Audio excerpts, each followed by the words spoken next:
Hello all, welcome to your HIIT workout. My name is Baron. I'm going to be instructing you guys on what exercises to do today.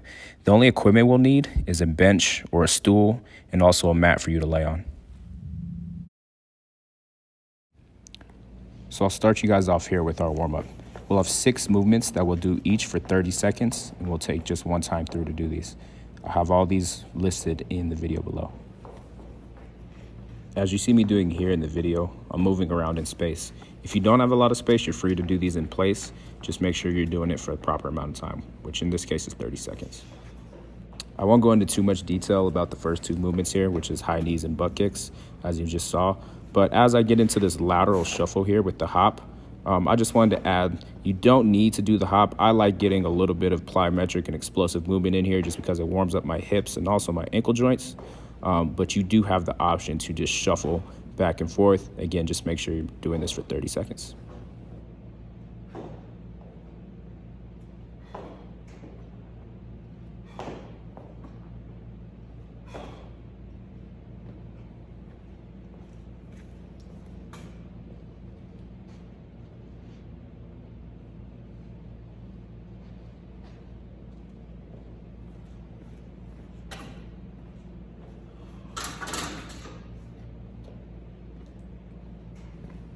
So for those that don't have the space, the program listed this movement as a chair bear crawl, which is where you're in this bear crawl position and you're just raising your hands on top of the chair and then placing them back down, as you'll see me do after this.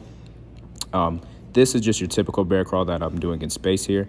The idea is to try to keep your hips and shoulders along the same plane, so not hiking up your hips too far here. So as you see, I'm placing my hands on a bench. I know you can't see my upper body, but this is the chair bear crawl, which is also a very viable option for this movement.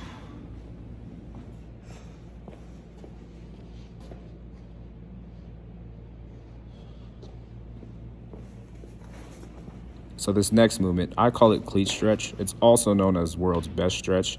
It's one of the best hip and also spine openers that I know of, so I love to do this every day.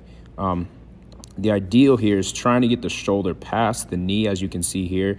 And over time, I aim to put my forearm on the floor as I rotate up, okay? So as you can see, my left elbow is going towards my left knee. As I switch sides here, my right leg is up. My right elbow is going towards that right knee and past it. And then I'm rotating and twisting all the way up.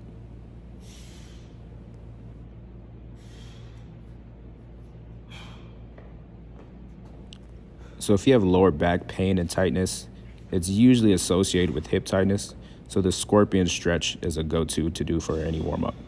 As you see here, I'm coming across my body on both sides, keeping my leg as straight as possible and letting my spine rotate. I try to keep my shoulders glued to the floor here. I'm a little bit tight, so it's difficult for me, but that's a good aiming point for you all to have here. Do 30 seconds on each side to make this as optimal as possible.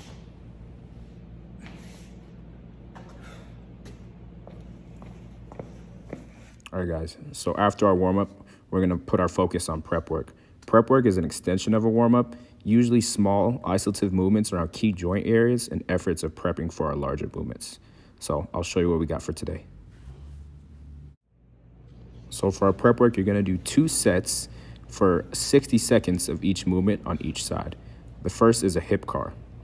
So car stands for controlled articular rotation, basically making the joint do what it does, which in this case is rotate at the hip. Okay, so I'm extending all the way through my foot, keeping this 90-degree angle in my knee. And then as you can see, after I extend with my foot, I'm gonna rotate my shin to get parallel with the floor and then bring my knee back forward. Okay, so these are meant to be done at a kind of slow, stiff pace.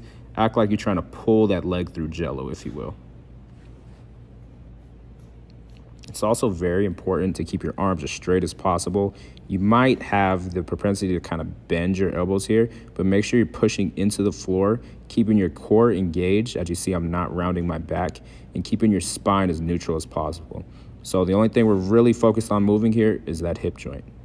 These might be a little painful at first, so if it is too painful, you don't need to do them for a whole minute. Just try to get in about 6 to 7 reps. Next is our seated hip flexor lift. We're also going to do these for a total of 60 seconds on both the right and the left leg. Okay, if you notice here, the first thing I check is my posture. So I want to make sure that my spine is completely straight, my back isn't rounded at all, and I'm keeping tension in my core so that I'm able to just isolate that hip flexor and keep that leg as straight as possible as I'm lifting over the water bottle here. My fingers are pointing to kind of the contractions of my muscle. So I'm pushing my right leg into the floor here as I'm lifting my left leg over. Make sure you're breathing through the process of all of these. You don't want to hold your breath on any of these movements. Make sure also that your toe is pointed up straight towards the ceiling. Next is foundation. Foundation work refers to the foundation of our body, which is our core. Not just specifically referring to the abdominal region, the core of our body is the engagement of our torso both anteriorly and posteriorly, which is the front and back. So today, we'll work on these movements. So we have 2 movements that we'll be doing 2 times through for 60 seconds each. First is the plank hip rock. If you're not able to do the plank hip rock, I would like you to just work on normal plank. The plank hip rock can be done on the elbows, as you see me doing here, and then also as the hands, as I'll demonstrate in a few seconds. So try to get your spine in as neutral as a place as possible, making sure that your elbows are right underneath your hips and that your tailbone is tucked under. What I'm doing here, just rotating my hips side to side and using my obliques to bring myself back to center.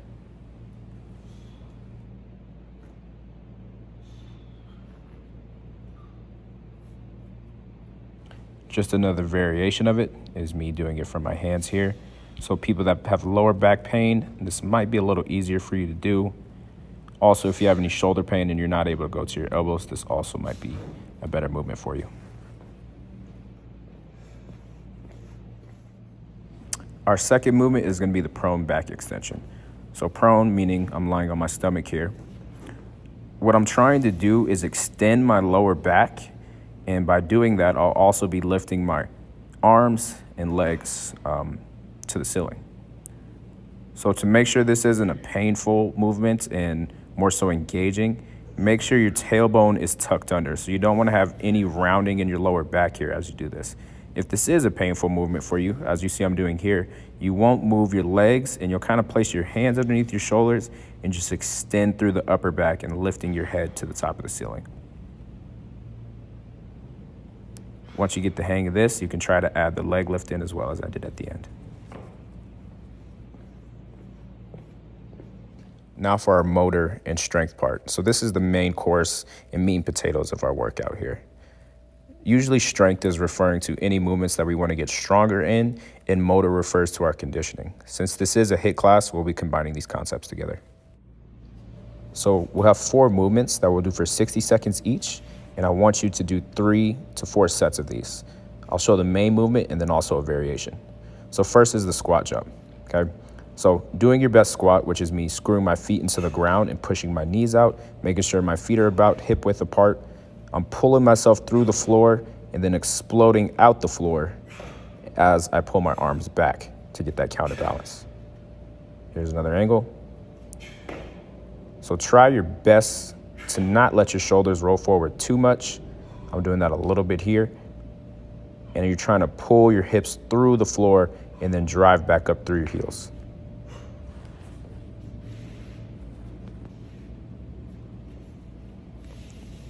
The next movement is reset push-ups.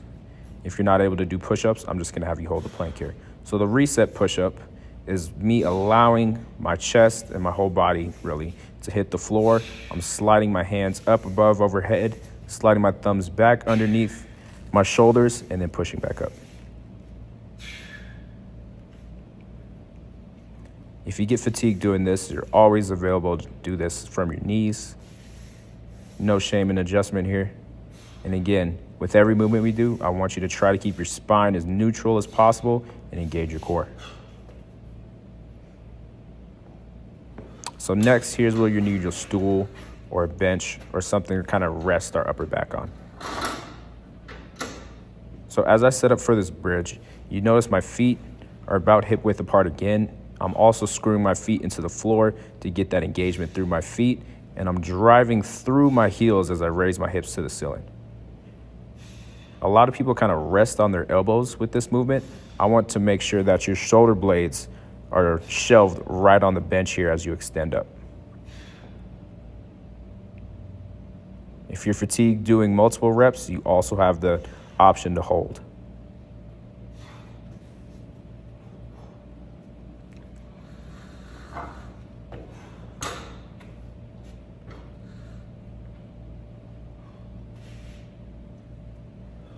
And for our last movement, burpees, everybody's favorite, right?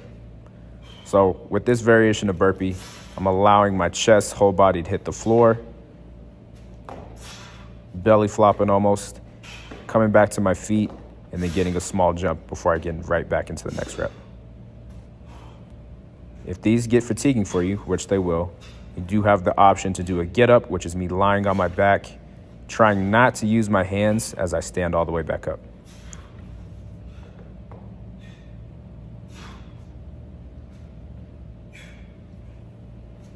So rolling all the way back here, using my core and legs to stand all the way back up. And there we have it for strength.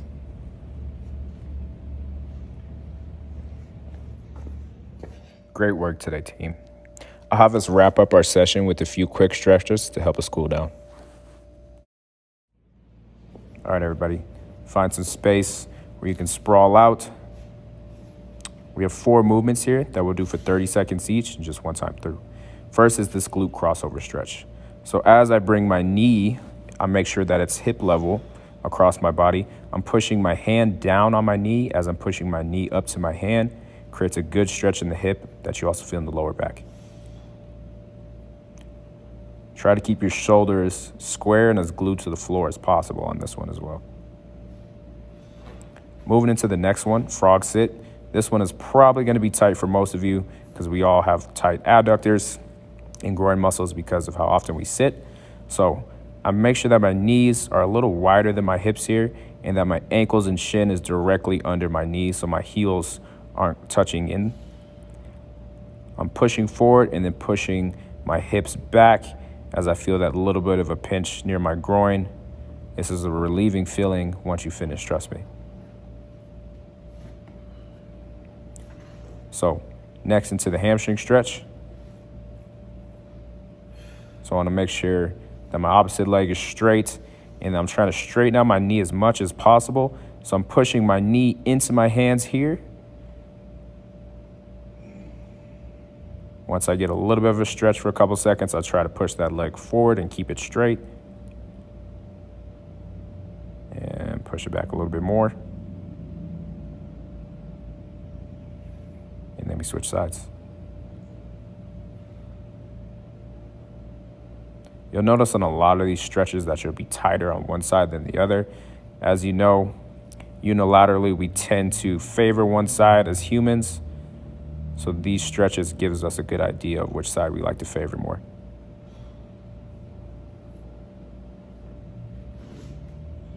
All right, and for the last one, just a nice forward fold.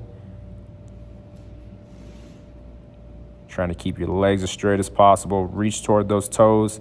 If you're not able to pull your toes back, that's fine. Just make sure that spine gets nice and rounded. And thank you guys. Have a good one.